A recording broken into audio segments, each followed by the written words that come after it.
Karena dia orang ateis, dia bilang Alkitab ini 100 tahun lagi hanya akan diketemukan di museum. Artinya Voltaire berkata bahwa Alkitab ini 100 tahun lagi sudah tidak applicable di dalam kehidupan manusia, sehingga tidak dicari orang lagi, tidak dibeli orang lagi, dan hanya akan diketemukan di museum. Apa yang Tuhan bikin sama Voltaire ini? 100 tahun kemudian Voltaire sudah ada di kubur, sudah ada di neraka. Rumah mansion Voltaire yang ada di Austria, castle-nya, Indonesia bilang apa? Puri ya. Purinya yang ada di sana menjadi Bible Society. Dari sana Alkitab dibagi-bagi. Itulah jawaban Tuhan kepada Voltaire yang sombong.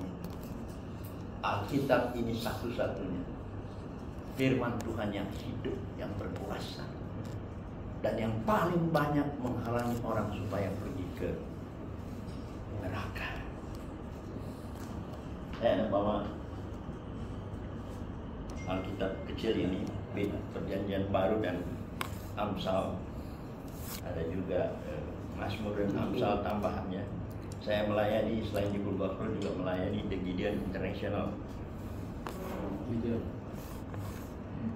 Ada kawan kita namanya Mohan Pasandani, masih ingat? Orang India. Mohan itu namanya orang India. Dia itu penyalur celana jeans Levi's. Dia pergi ke Ambon untuk menemui dia punya agen-agen di sana. Dan ada anak Tuhan di sana mulai menginjili sama Mohan. Mohan, siapa nama Tuhanmu? Kata. Mohan bingung. Hindu, dia kan orang Hindu. Dia bingung. Di Hindu tuh ada ribuan, jutaan. Dia warisan dia nggak tahu, dia nggak bisa aja. Terus dia bilang, kamu nggak usah banyak ngomong santoso. Kata. Kamu punya Tuhan tuh baru 2000 tahun. Tuhan saya sudah jutaan tahun. Ada. Kamu baru 2000 tahun, jangan banyak ngomong kamu. Mohan bilang begitu karena marah. Sudah mau berangkat, singkatnya mau berangkat ke airport, dianterin sampai ke pintu pesawat. Santoso masih bilang, Mohan, pada saat engkau tahu nama Tuhanmu, kasih tahu saya ya. Mohan marah, sudah kamu banyak omong kamu. Naik ke pesawat. Sampai di Makassar, dia masuk hotel. Tuhan jamah dia. Damai sejahtera Mohan diambil sampai dia rasa gak enak. Masuk hotel, perasaannya gak enak. Tiba-tiba istrinya telepon lagi, kasih berita yang tidak baik, dia banting dulu. Kamu ini, saya lagi keadaan yang gak enak, kamu datang kasih berita begini, dia banting telepon. Dia banting telepon, baru dia tiduran. Dia tiduran, angkat selimut, lalu dia giniin tangannya. Dan tangannya menyentuh satu buku di hotel yang namanya Holy Bible, yang ditempatkan oleh The Gideon International. Kita semua kalau pergi hotel akan menemukan Alkitab. Dia ingin tahu. Tapi Roh Kudus memimpin dia. Bapak-bapak, ibu-ibu, this is the only book di mana penulisnya selalu hadir bersama pembaca. Amin. Roh Kudus selalu menyertai mereka. Penulisnya selalu menyertai. Only book selalu menyertai pembacanya. Waktu dia membuka Alkitab, tangan yang disuruh buka di Yohanes 14:6. Itu yang duluan dia baca. Akulah jalan, kebenaran, dan hidup. Tidak ada seorang pun sampai kepada Bapa kecuali melalui aku. Hanya firman itu. Dan tidak ada orang yang mengkhotbahkan apa-apa sama dia. Hari itu, jam itu, Mohan menangis, tunduk, minta ampun kepada Tuhan. Dan dia menerima Yesus sebagai Tuhan dan Juru Selamat. Pagi-pagi dia telepon Santoso. Santoso. Nama Tuhan saya adalah Yesus Kristus. Haleluya, beri kemuliaan bagi Tuhan. Powerful book yang bisa bekerja sendiri. Tidak perlu kita khotbah, bukan berarti kita jangan khotbah. Buku ini akan berkhotbah dengan sendiri. Karena apa? Firman-Nya berkata, Yesaya 55 ayat 11. Demikianlah firman-Ku yang keluar dari mulutku. Dia akan melaksanakan setiap apa yang Ku perintahkan dan akan berhasil dengan apa yang Ku kehendaki. Itulah firman Tuhan. Kan banyak orang ngeritik Gideon, $1 tahun $60 juta loh biayanya. Kita seluruh dunia $65 juta per tahun untuk mencetak ini. Kenapa tidak dikhotbahkan? Tidak, kita cukup membagikan ini. Kita punya motto itu, flood the world with the scripture. Ya, supaya Matius 24:14 segera cepat dipenuhi. Karena sebelum semua mendengar firman, saya tidak akan datang. Kalau sudah semua dengar, maka waktunya akan datang. Bukan sampai di situ saja. Satu waktu kami mingguan pagi di Kolombia, lagi Alkitab diterima oleh seorang namanya Maria. Maria ini orang bapaknya ateis berat. Jadi waktu Maria dapat buku ini, dia mulai baca-baca, bapaknya lihat, Maria, jangan kau baca-baca buku itu ya, stop kamu baca-baca itu. Ya Maria tutup diam-diam. Satu saat Maria bukan lagi ingin baca. Setelah dia baca-baca, bapaknya masuk datang. Sudah aku bilang kamu jangan baca buku itu. Saking marahnya dia ambil bukunya dari Maria. Dia tidak sadar dia masukin di kantong. Lalu dia pergi bekerja. Dia bekerja tambang. Dan berapa waktu kemudian ada kecelakaan di tambang. 39 penambang terkurung di bawah karena ada tanah yang rugi. Pemerintah menyiapkan segala macam cara untuk menggali tambang itu. 4 hari lamanya mereka menggali sampai mereka menemukan mereka. Tapi waktu mereka sampai kepada orang-orang penambang itu, mereka semua sudah tidak bernafas. 39. Tapi apa yang diketemukan dari kantongnya bapaknya Maria? Sebab Gideon terakhir menulis, kalau engkau menerima keputusan Yesus sebagai Tuhan dan Juru Selamat, tanda tangan di sini, nama tanda tangan. Diketemukan Alkitab ini, ayahnya Maria menandatangani Yesus. Tapi bukan sampai di situ, Bapak Ibu.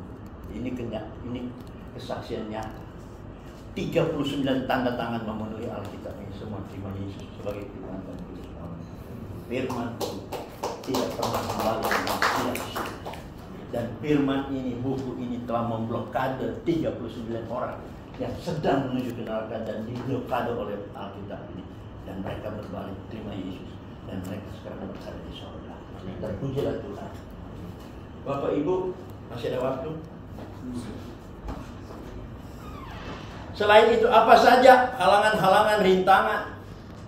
KKR, pertemuan pagi ini merupakan Tuhan kirim kita semua untuk menghalangi setiap orang yang sedang menuju ke neraka. Sekolah-sekolah minggu, ibadah-ibadah minggu, persekutuan doa di mana-mana, ibadah sektor atau kolom di gereja-gereja. Baru kelompok-kelompok Youth with a Mission di dunia, kampus crusade, CBMC, BOM, Business Office Ministry, para misionaris di dunia, para martir-martir di dunia. Belum lagi sekarang di YouTube semua Tuhan pakai untuk memblokade setiap orang yang sedang menuju ke neraka. Tuhan pakai semuanya ini. Dan yang paling akhir yang Tuhan taruh adalah the cross of Christ. Sebelum Anda menuju ke neraka, ada salib. Tuhan menyerahkan tubuhnya untuk supaya Anda tidak pergi ke sana. Ada cerita seorang bapak yang sangat rohani, tapi anaknya tidak rohani. Membuka bisnis, minuman keras, kafe, tempat minuman keras. Dia buka bisnisnya, sudah siap semuanya, diadvertensikan di kota itu bahwa semua orang boleh datang minum sepuas-puasnya, free selama pembukaan itu. Orang tamu pada datang, tunggu. Lalu si anaknya tunggu-tunggu, mana nih, nggak ada orang datang, padahal free. Advertensinya ini free, boleh minum sepuas-puasnya hari itu. Pembukaan daripada kafe minuman keras ini. Ya bingung, dia lihat ke bawah. Dia lihat ke bapaknya itu. Semua orang yang datang diinjili sama bapaknya itu. Injili bapaknya lari semua. Datang lagi dia cerita mulai Yesus, mulai dosa ini, lari lagi semua pulang. Jadi dia bilang, oh ini penyebabnya. Dia turun lalu dia hantam bapaknya itu. Dia pukul anak muda ini, pukul bapaknya sekuat tenaga. Wah, bapak yang sudah tua ngegeles. Bapaknya bilang, kamu boleh pukul saya, tapi sebelum orang naik ke sana lewati dulu tubuh saya. Sebelum naik minum-minum. Demikian Tuhan Yesus, sebelum kau masuk ke neraka, lewati dulu saya ini, langkai dulu, baru kau sampai. Saudara-saudara, tugas sebuah bisnismen dipakai secara luar biasa. Saya sangat diberkati dengan firman Tuhan yang dibawa oleh Bapak saudara saya Tansei pada gabungan Tomang Chapter dan Kelapa Gading Chapter. Sangat memberkati saya luar biasa. Pak Tansei membawakan firman-Nya. Itulah tugas daripada full gospel. untuk merintangi setiap pengusaha-pengusaha yang sedang menuju neraka. Dan Tuhan juga memberikan kepada kita ini majalah suara ini. Saya tidak memuji diri, tapi saya ribuan saya membagikan majalah ini. Pernah waktu Budi Hardiman pegang di majalah Voice, dia menemukan majalah Voice ada berdos-dos yang tidak pernah dibagikan. Puluhan ribu. Baru dia mulai telepon. Nah Yohan, mau ambil berapa? Murah-murah aja. Diobral sama 2.000 ambil aja. Saya ambil puluhan ribu, saya kirim ke Menara. Saya bagi-bagian di pasar, di gereja, di mana-mana orang saya ketemukan. Saya bagi. Karena itu akan majalah ini pun adalah the Bible in action. Saya mau bilang ini. Yang dikatakan Alkitab ini adalah ini buktinya orang-orang yang diselamatkan, orang-orang yang menerima mujizat sehingga mereka mengenal Kristus. Buku ini banyak memblokade, dan buku yang saya sebarkan saya yakin akan banyak. Kita hanya tinggal membagikan saja. Sebab yang bekerja bukan kita, Roh Kudus. Jangan Anda bilang saya sia-sia, no. Yang bekerja nanti Roh Kudus. Roh Kudus akan pakai setiap apa firman atau Alkitab atau majalah ini yang kita sebarkan. Tuhan akan pakai untuk berbicara kepada orang yang menerima ini. Ini Yuti akan menemukan versi ini di majalah Voice. Karena ini spesial saya pesan di Voice sebanyak 25.000 untuk dibagikan di Sulawesi di sana. Dan saya pilih semua kesaksian-kesaksian yang bagus di sini semua. Dan ini kami bagikan di sana. Karena saya sungguh berbeban untuk banyak menyelamatkan, untuk banyak merintangi pengusaha-pengusaha supaya mereka tidak pergi ke tempat yang sangat mengerikan itu, the hell. Bapak-bapak anggota Purkau,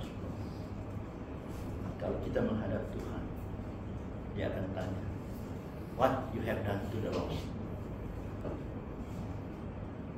Salah satu cerita yang luar biasa bagusnya, waktu kapal Titanic diresmikan 1912, kapal terbesar yang pernah dibuat oleh manusia, oleh ahli-ahli naval arsitek Inggris yang terkenal dengan kehebatan dunia maritim. Inggris waktu itu disebut British rules the way. Mereka menguasai lautan karena mereka ahli-ahli maritim, ahli-ahli membuat kapal. Dan mereka membuat kapal yang namanya Titanic 1912 dan diluncurkan. Panjang kapal Titanic pada waktu itu saking besarnya 220 meter, beratnya bobot 45.000 ton. Dan kapal ini dikatakan oleh ahli-ahlinya tidak akan bisa tenggelam. Dan kapal ini mewah, luar biasa. 1.400 wisatawan orang kaya sudah mendaftar untuk naik pelayaran perdana menuju New York. Kapal ini berangkat dari Southampton menuju New York. Pelayaran perdananya di tengah lautan Atlantik. Kapal ini bertumbukan dengan bongkahan es yang tidak kelihatan di malam hari. Dengan kecepatan, dengan bobot kapal ini yang begitu berat, 45.000 ton dengan 20 knot, yang menabrak es. Lambung kanan, dulu kapal-kapal itu dikeling namanya, keling-kelingan. Keling-kelingnya terlepas semuanya, dan air laut mulai masuk. SOS dikirimkan ke mana-mana. Lifeboat mulai diturunkan semuanya untuk menolong ini. Sudah pasti lifeboat itu tidak cukup. 1.400 penumpang belum krunya, tidak cukup. Di dalam kapal itu ada penumpang, seorang misionaris, seorang gembala sidang, gembala gereja namanya John Harper bersama temannya Dr. Raleigh. Mereka ada di kapal itu. Kapal itu sudah mulai tenggelam dan Dr. Raleigh bilang sama John Harper, John, ayo segera kita jalan karena kita sudah dipanggil kepada skoci kita. Tiap-tiap penumpang ada plot untuk skoci nomor berapa. Sudah dipanggil untuk naik ke skoci itu, skocinya sudah mau turun. Tapi John Harper ini bilang, Dr. Raleigh, you just go to that boat. Saya akan menyusul dengan boat yang lain. Karena saya masih ada tugas. Dia mulai mengumpulkan koki-koki klasi-klasi. Mulai menginjili mereka untuk terima Yesus. Dan terakhir, Dr. Raleigh bilang, ini saat terakhir John, tidak ada waktu lagi kita, ini saat terakhir. Kamu sudah. Dia bilang, you just go. Saya masih sibuk, ada urusan saya di sini. Dan John Harper kerjanya menginjil pada semua kru kapal. Setelah Dr. Raleigh berangkat, dan Dr. Raleigh ini menyaksikan Karena John Harper ini adalah pastor daripada Moody Bible Church di Chicago, Illinois. Dia ada pastor terkenal di sana karena punya hati evangelis, selalu mengkhotbahkan apa yang dia khotbahkan. Dia selalu mendidikan kepada orang banyak di luar, banyak dia memenangkan jiwa-jiwa, sangat terkenal. Sehingga waktu dibuat memorial service, artinya apa sih memorial service? Ibadah mengenang kepergian John Harper, dihadiri oleh ribuan orang, semua gereja penuh, dan di luar juga sama banyak, dan begitu banyak orang ingin mendengar mengenai khotbah memorial service daripada John Harper. Lalu Dr. Relly berkata, bersaksi di depan orang banyak, dia bilang, mata saya terakhir sebelum boatnya turun, dia melihat John Harper memegang Alkitabnya, dan kru kapal semua berlutut di depan dia, didoakan untuk terima Yesus. Dan Dr. Eli berkata, bersaksi bahwa itulah pandangan terakhir saya melihat John Harper. Tapi tiba-tiba ada seorang Inggris, ini Inggrisman ini spesial terbang, belum terbang pada waktu itu, naik datang ke Amerika itu menghadiri memorial service ini. Dan setelah Dr. Relly bilang, dia bilang, boleh saya berbicara, bersaksi? Oh, silakan maju. Dia bilang, saya dengan Pastor John Harper terakhir bersama-sama. Titanic sudah lenyap di lautan. Kami berpegang di benda-benda yang bisa terapung. Saya berpegang, dia juga berpegang di benda terapung itu. Dalam kegelapan, air yang sangat dingin, mungkin -10. Dalam kegelapan itu hanya ada terang bulan di tengah lautan Atlantik. Tiba-tiba si orang Inggris ini dengar suara keras, "Hello there, I'm John Harper, pastor of Moody Bible Church, Chicago, Illinois. Have you received Jesus Christ as your Savior?" Dia berteriak di tengah lautan itu menggema. Nah, si orang Inggris ini, dia dengar, dia bilang, "No, not yet." Belum. Lalu mereka terpisah jauh lagi. Dia hanyut kemana-mana dengan pelampung. Tiba-tiba kedua kalinya terdengar lagi, "Hello there, I'm John Harper, pastor of Bible Moody Church, Chicago, Illinois. Have you received Jesus Christ as your Savior to be saved?" Dia berteriak. Dan orang Inggris ini bilang, "No, not yet." Dan mereka terpisah. Mereka terpisah, dia nggak kelihatan lagi, hanyut kemana dalam kegelapan, hanya terang bulan, remang-remang. Dan kemudian ketiga kalinya orang Inggrisnya mendengar, "Hello dear." Suaranya sudah melemah. Nafas mungkin terakhir karena dinginnya lautan membekukan dia. "I'm John Harper, pastor of Bible Moody Church, Chicago, Illinois. Have you received Jesus as your Savior to be saved?" Suaranya sudah sangat lemah.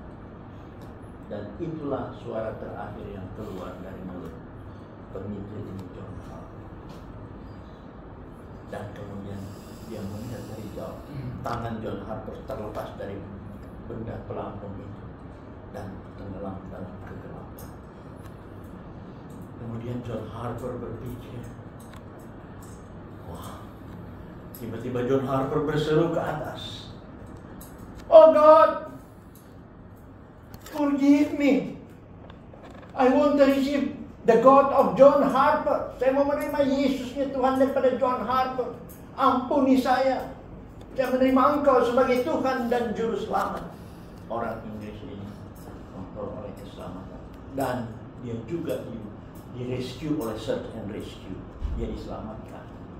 Dan dia terbang dari Inggris untuk menghadiri memorial service ini, untuk menyaksikan ini. Dan dia ingin berkata kepada seluruh congregation yang ada di Moody Bible Church itu semua. Dia katakan apa?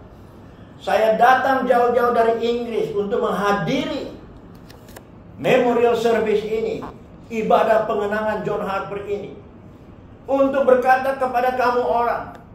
Dia katakan, "Saya mau katakan kepada semua kamu orang, I am the last John Harper convert. Saya adalah orang yang terakhir yang diselamatkan melalui pelayanan John Harper. Dia bilang, saya bingung. Gereja dan orang-orang begitu seperti diam-diam saja, padahal banyak orang yang sedang menuju ke neraka.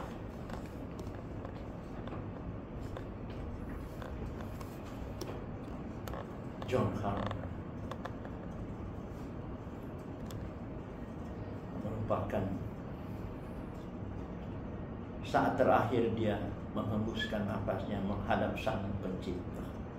Yang dia katakan, orang Inggris berkata, I am the legacy of John Harper. Dan inilah yang dibawa oleh John Harper kepada Yesus terakhir. Orang anggota FGB, kita dipanggil untuk evangelis, menyelamatkan banyak sehingga dia dewasa.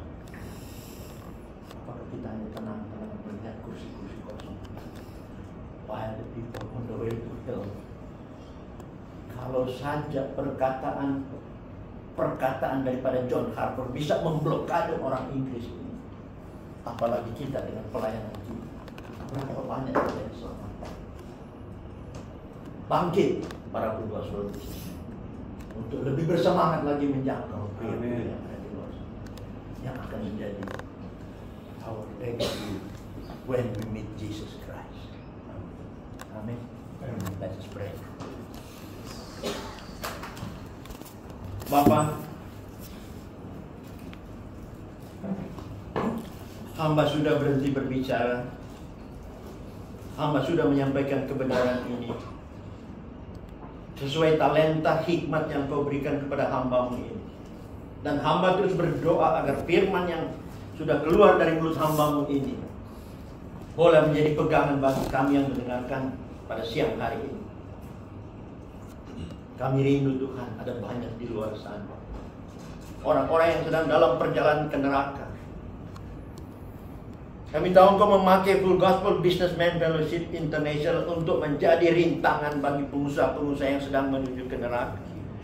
Bangkitkan kami Tuhan, bakar kami Tuhan, agar kami lebih bersemangat untuk kami terus memberitakan Injil ini, menyelamatkan setiap orang dalam dunia usaha yang kita ketemui ya Tuhan, agar mereka boleh menerima Yesus sebagai Tuhan dan Juru Selamat.